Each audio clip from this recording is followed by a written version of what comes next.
A day in my life as ambisyosa, nakabanaog afam, naabot sa Australia for today's video, mga gwapa. Hindi pala, dapat palang introduction ko magtagalog kasi tagalogin ko pala itong aking video na ulitin natin. A day in my life as ambisyosa, nakaasawa ng afam, nakarating sa Australia for today's video, mga gwapa. Sana all. Totoo naman talaga yung introduction ko, mga gwapa, no? Kasi kung hindi ako nag-asawa ng Australian, mga gwapa, siguro nag-asawa ako ng silingan. Kigwa. Pero yun na nga, mga gwapa, kaluyan man din kasi wala man din nagkagusto sa akin na silingan dati. Oy, ambot ba kung bakit, no? Siguro minus-minus talaga ang aking kagandahan, mga gwapa. Pero okay talaga, mga gwapa, kasi hindi naman ako nagsisi, mga gwapa, no, na hindi ako nakapagnobyo ng kapitbahay dati, mga gwapa ba. Kaso nga lang, mga gwapa, may nagnakaw sa akin talaga ng halik dati, mga gwapa. Sa lips talaga, oo, kapitbahay namin. Hindi ko lang mentionin yung pangalan niya. Kung naalala mo ito, bantay ka talaga sa akin. Teenager pa ako nung time na yun, mga gwapa. Hindi din ako nagtanim ng sama ng loob, no. Kapitbahay ko lang talaga yun si kuya. Mabait naman siya. Wala talaga, no. Wala kami nga naging relasyon, mga gwapa. No string attached ba? Medyo may pagkatigang din kasi ang aking puso dati, mga gwapa. Hindi na natin pag-uusapan ang mga kapitbahay, mga gwapa, no? Iba na ang pag-uusapan natin kung nakikita nyo, mga gwapa. Yes, may box ako dito, mga gwapa, no? Yung ginagamit ko pala na balikbayan box, mga gwapa, is of Forex Cargo, no? Ito talaga, loyal man ako sa Forex, mga gwapa, no? Ito talaga yung ginagamit ko dati pa. Kasi napipil.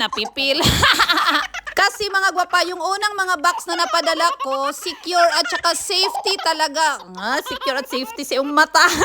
Secure at saka safe siya, mga gwapa. Nung dumating talaga siya doon sa bahay ng kapatid ko, mga gwapa, no, okay na okay yung box. Wala talaga ako naging problema. Kaya nag-i-stay talaga ako sa Forex Cargo, mga gwapa, no. Kaya kung andito kayo sa Australia, mga gwapa, wag na kayo mag-isip.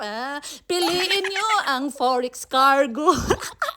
Nakapag-video ako ngayon, mga gwapa, no, habang ako'y nagtitape nitong box, mga gwapa. Sinisigurado ko talaga lagi, mga gwapa, na itong box ko, mga gwapa, nakaano talaga siya, no, yung solid yung taping ko ba, kaya para hindi ito, nako, para hindi ito masisira, mga gwapa, no, kasi kahit saan man ito aabutin, mga gwapa, aabot pala. Minsan, mga gwapa, no, nakarating na yung box sa China, sa Malaysia, iwan ko kung saan pa ito makarating. Ito yung ginagawa ko ngayon, mga gwapa, no? Kasi nga hindi ako pumapasok. Nagka-migraine kasi ako, mga gwapa. Kaya andito lang ako sa bahay. So, third day ko na to siya, mga gwapa, no? Naghinga. Oh yes, humihinga pa naman ako. Nagpahinga lang muna ako, mga gwapa. Tapos bukas, magiging okay na din ako, mga gwapa. Kasi maximum 3 days man talaga itong sakit ng ulo ko. Ayaw ko din pumunta ng doktor, mga gwapa. Oy, baka iba yung makikita nila, mga gwapa. Nako, problema na naman yon. Kaya masaya na ako, mga gwapa, no, pag nakapagpahinga ako dito sa bahay. Oo. Pang pamilya lang talaga itong box ko, mga gwapa. Siguro may extra lang ito, mga gwapa, para sa auntie, para sa uncle, ganun, mga gwapa, no. Pero hindi talaga lahat mabibigyan, mga gwapa. Kasi hindi naman ako mayaman dito sa Kangaroo, land of the river of Australia. At syempre, mga gwapa, no, hindi din ako nagbibigay sa mga kapitbahay, no, lalo na pag hindi ko naman hindi ko naman close. Bakit naman ako magbibigay, no? Hindi naman sila nag-ambag sa pagpunta ko dito. May nakita akong video ni ate, mga gwapa, hindi ko sure, mga gwapa, kung content lang ba yun, mga gwapa, o totoo yun. Nagreklamo kasi siya, mga gwapa, kasi may binigay sa kanya yung kapitbahay niya galing abroad, mga gwapa, sabon at tsokolate.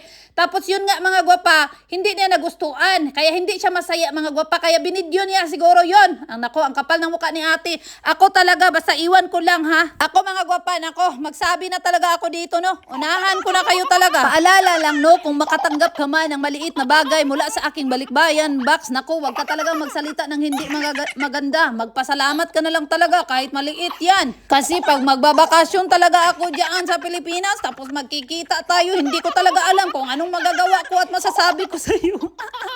Wag ka na talagang magpakita sa akin kasi hindi ka na talaga makakaulit. Bahala ka dyan.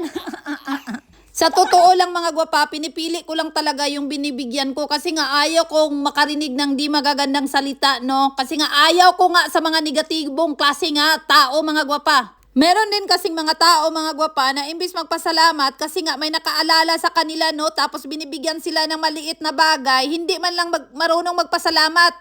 Hindi ba grateful mga gwapa, no? Yung iba nagrereklamo talaga, bakit ganito, bakit ganyan? Yun yung ayaw kong mangyari sa akin mga gwapa, no? Kasi gusto ko talaga happy lang yung life ko. At masaya din ako mga gwapa na may mabibigyan ako kahit maliit lang na bagay, no? Para sa akin kasi mga gwapa, hindi naman importante kasi yung price, no? Ako mga gwapa, kahit wala akong matanggap, may nakaalala lang sa akin, masaya na ako, no? Yung may magtitik sa akin, ate, kumusta ka na? Namiss na kita, ganun. Masaya na ako nun mga gwapa. Kasi yun yung importante sa akin, hindi material na bagay. Minsan mga gwapa, kahit maliit na bagay, nagbibigay ako sa kaibigan para ma-feel niya mga gwapa ba na naalala ko pa siya, nagkikare pa ako sa kanya, ganon.